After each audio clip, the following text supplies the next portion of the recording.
eleição municipal deste ano encerrou no dia 30 de outubro com a realização do segundo turno. O resultado deu alguns recados. Fortalece partidos como PSDB, PMDB e PSD, todos da base do governo de Michel Temer, e traz uma derrota histórica do PT, que começa o ano de 2017 com apenas um prefeito de capital, Rio Branco. Junta-se aí a abstenção histórica de 32,5%. Para analisar estes resultados, o Estúdio 4 convidou o professor de História da Universidade de Passo Fundo, Tal Golin, o presidente do Diretório Municipal do PT de Passo Fundo, Neri Gomes, o vereador mais votado nas eleições deste ano em Passo Fundo, Matheus Wesp, do PSDB, e o presidente municipal do Partido Progressista, Rafael Bortoluzzi. Sejam todos bem-vindos. Eu vou começar pelo aspecto histórico. Qual é a análise que a história poderia nos fazer, professor Tal Golin, diante do resultado das eleições municipais deste ano, que já é um indicativo para 2018, quando nós vamos escolher o próximo presidente da República? As eleições são um dos indicativos importantes, né? Talvez seja o mais importante para depois as majoritárias, né? Mas eu também acho que as eleições, elas, nos moldes brasileiro, elas são problemáticas do ponto de vista de uma história de longa duração. Talvez isso seja conjuntural, né? Esse momento. Existem coisas muito decisivas no Congresso atualmente para votar, e eu diria o seguinte, que as eleições não terminaram, né? Elas são apenas um primeiro ato do que está para vir por aí. Essa população, ela pode se reconfigurar dependendo dos desdobramentos agora das votações que nós teremos de questões fundamentais. São reformas importantes. A gente tem aí a reforma da Previdência, que o governo já anunciou que deve mandar para o Congresso até o final do ano. Eu diria que o que está no Congresso é a verdadeira plataforma do país, que não são as eleições. As eleições sempre são muito midiáticas, né? Então isso oscila muito, com o inconveniente que nós também entramos em umas eleições com um resíduo muito forte do impeachment da presidente Dilma, né? E então é uma discussão, eu diria assim, que a preliminar desse momento político e histórico, ela começa em todas as manobras, todos os debates, e fundamentalmente o partido mais forte do país, né, que é a grande mídia, que são as famílias que controlam a mídia e seus interesses, obviamente. Então começa com todo o processo de impeachment, que teve um dos seus aspectos, seu novo lance agora nas eleições, onde praticamente as plataformas elas não foram apresentadas, né? Toda a campanha eleitoral continuou muito populista, sem as discussões fundamentais do Brasil. Eu diria que agora é o momento que as plataformas, né, e a posição dos partidos políticos vão estar no Congresso Nacional com a discussão do que realmente interessa, e as decisões, as posições que os partidos terão no Congresso terão uma implicação fundamental no futuro imediato. Bom, a gente vai voltar a outros temas mais aprofundados, mas nessa primeira rodada vamos fazer primeiro essa avaliação. Neri Gomes, qual é a avaliação que o PT municipal faz do resultado das eleições? O PT, nacionalmente, foi o partido que mais perdeu prefeitos, 52%, houve uma redução de 52%. Qual é a avaliação inicial que vocês estão fazendo? Primeiro, eu quero agradecer o convite e dizer que sempre é uma satisfação poder estar num debate importante como este, né? No momento histórico do Brasil, né? O processo eleitoral, nós temos uma leitura de que ele foi o resultado, infelizmente, construído pela grande mídia brasileira, né? Tiraram como o patinho feio o PT, né, colocando que o PT é o partido mais corrupto do Brasil, e fez esse debate a nível nacional, afastaram a presidente Dilma sem nenhuma prova jurídica, isso está provado, a denúncia já foi aceita pela ONU, né, que pode ser revertido esse processo, e acabou dando um desgaste para o PT muito grande a nível nacional. Sofremos uma derrota considerável, se você olhar eleitoralmente.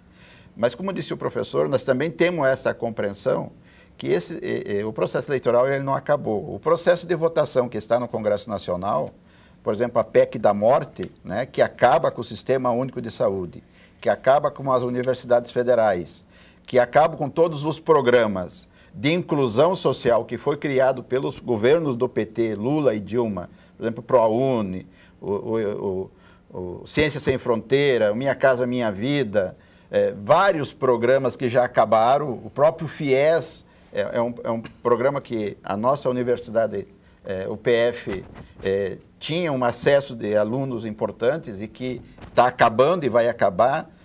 Então, esse é um processo que acabou influenciando o processo eleitoral do PT.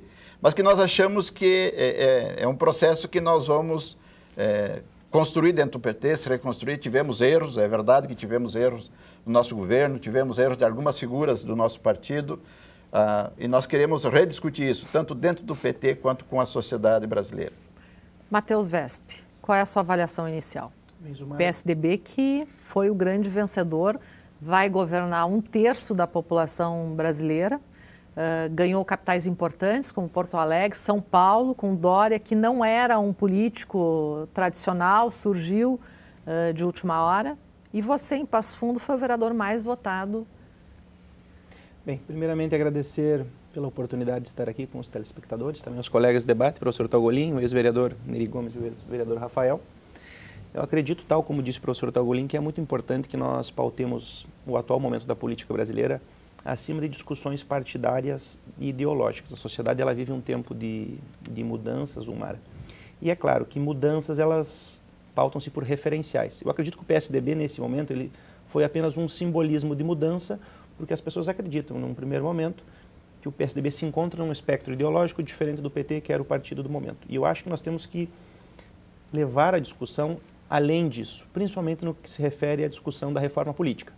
O atual sistema presidencialista de coalizão mostrou-se um modelo fracassado. Independente de partidos no poder, as práticas se mostraram semelhantes, idênticas. Foi até oportuno observar, durante os períodos de crise do ano passado, que diversos partidos, PSDB, PT, PMDB, independente do lado ideológico, buscaram alternativas. Eu acho que a crise é importante nesse ponto, leva as pessoas a reanalisarem todo o cenário.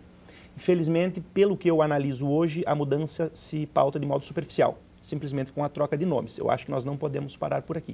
Eu acho que nós temos que levar o debate adiante, principalmente no que se refere à troca até de sistema político. Poderíamos discutir aí um parlamentarismo no Congresso, acho que é uma pauta importante, uma reforma política, quem sabe, para adotar um voto distrital misto. E eu acho que cabe ao PSDB, como partido que simbolizou, de certo modo, essa mudança, assumir uma postura não de ser o único proponente dessas mudanças, mas trazer os outros partidos para o debate. Veja, é um ponto muito fundamental a responsabilidade que se encontra sobre o PSDB. O partido já esteve na presidência, teve oportunidades e não fez essas mudanças quando foi ocupando a presidência da República. Inclusive, o PSDB continha na sua fundação o objetivo de instaurar o parlamentarismo. Nós tínhamos aí, eu conversava anteriormente com o ex-vereador Neri Gomes, inclusive no PT, na Constituinte brasileira, parlamentares, José Genuíno, José Dirceu, que eram a favor do parlamentarismo. Diversos partidos políticos, e de novo, independente do lado ideológico, perderam essas pautas ao longo do tempo. Eu acho que é um momento importante para as novas lideranças assumirem um compromisso com temas mais abrangentes, tão somente a polarização ideológica. Rafael, o Partido Progressista se mantém lá na 3ª posição nacionalmente, é o partido que mais fez prefeitos. Quer dizer, o partido mais à direita que está mantendo a sua história, digamos assim, eleitoral. Qual é a avaliação que vocês fazem? Primeiramente, Zumara, obrigado pela oportunidade, obrigado pelo convite. Em teu nome, saudar toda a equipe da TV UPF, saudar os debatedores também, saudar os telespectadores, dizer da minha alegria em participar de momentos importantes como esse. Quanto mais tempo nós ganharmos discutindo política, mais séria nós iremos torná-la. Quando nós entendermos que é natural e normal as famílias discutirem durante o almoço, durante o jantar, durante o café da manhã, falarmos de processos políticos, falarmos de representatividade, nós iremos conhecer melhor o mundo em que vivemos, o bairro que nós estamos, o município que nós escolhemos para morar e, consequentemente, nós iremos escolher de forma mais qualificada os nossos representantes.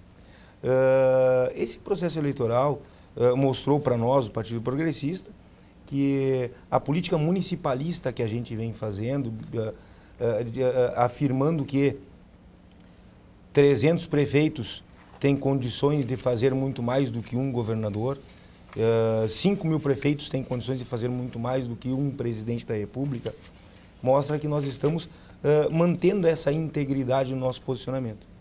E a gente entende que precisamos avançar mais nesse sentido. Nós acreditamos que uma das reformas mais importantes que o Congresso Nacional pode assumir a responsabilidade de enfrentar nesse momento é a reforma do Pacto Federativo. Porque os municípios e os prefeitos do Brasil todo sofrem a cada dia com a população batendo à sua porta, exigindo saúde, exigindo educação, exigindo segurança, só que ele, engessado, não tem como devolver para a população isso. Por quê? Porque a riqueza é gerada nos municípios e é administrada, na sua maior parte, pelo governo federal. E que não é apenas por irresponsabilidade ou incompetência nele, ou por má vontade. É que o Brasil tem muitas realidades diferentes. Se nós pegarmos a cidade de Passo Fundo, a necessidade das pessoas que vivem no Valinhos é uma. Se nós pegarmos as necessidades das pessoas que vivem na Vera Cruz, é outra. Talvez Valinhos necessite de educação. Talvez a Vera Cruz necessite de saúde. E se nós utilizarmos programas nacionais, programas enormes, para atender de forma igual os diferentes, nós vamos continuar trazendo desigualdade para o país. Então, são vários aspectos que nós precisamos avançar. Só que para avançar nesses aspectos, os políticos precisam entender que os partidos são necessários e são importantes, que os partidos são estruturas perfeitas na sua criação e na sua condução, mas são administrados por pessoas. E essas pessoas precisam fazer o que todos os partidos políticos têm lá no finalzinho da sua meta e do foco, que é o bem comum. Bom, nessa questão do municipalismo, só para contribuir, na repatriação agora recente, não é, de recursos do exterior, o bolo era de 52 bilhões, 30 bilhões ficaram com a União e o restante foi dividido entre estados e 5.000 municípios. Uhum. Não é? Um município como Passo Fundo vai receber de volta 4 milhões de reais. Essa proposta, na verdade, de repatriação foi do governo da presidente Dilma, né? E que esta não era a proposta de distribuição para os municípios e para os estados. A proposta original do projeto era de que esse recurso ele seria distribuído de forma igualitária usando o critério da distribuição do ICMS, né? Os mesmos critérios. Que não é esse que o governo golpista está fazendo, tentando beneficiar alguns estados e municípios que são de sua relação política. Eles utilizaram... um grande problema, e de certo modo acrescentando na discussão, quando nós temos hoje, constitucionalmente falando, 70% mais ou menos das competências nas mãos da União e 70% dos recursos nas mãos da União, independente de partido político, acho que se torna impossível atingir de fato o cidadão que mora no município. Eu acho que a partir do momento que nós começarmos a discutir, muito bem como disse o Rafael, um municipalismo, a descentralização de recursos e competências de modo subsidiário, assim, pautando exatamente por onde o cidadão mora e onde ele enfrenta os seus problemas no município, nós conseguiremos de fato transformar a democracia em algo real.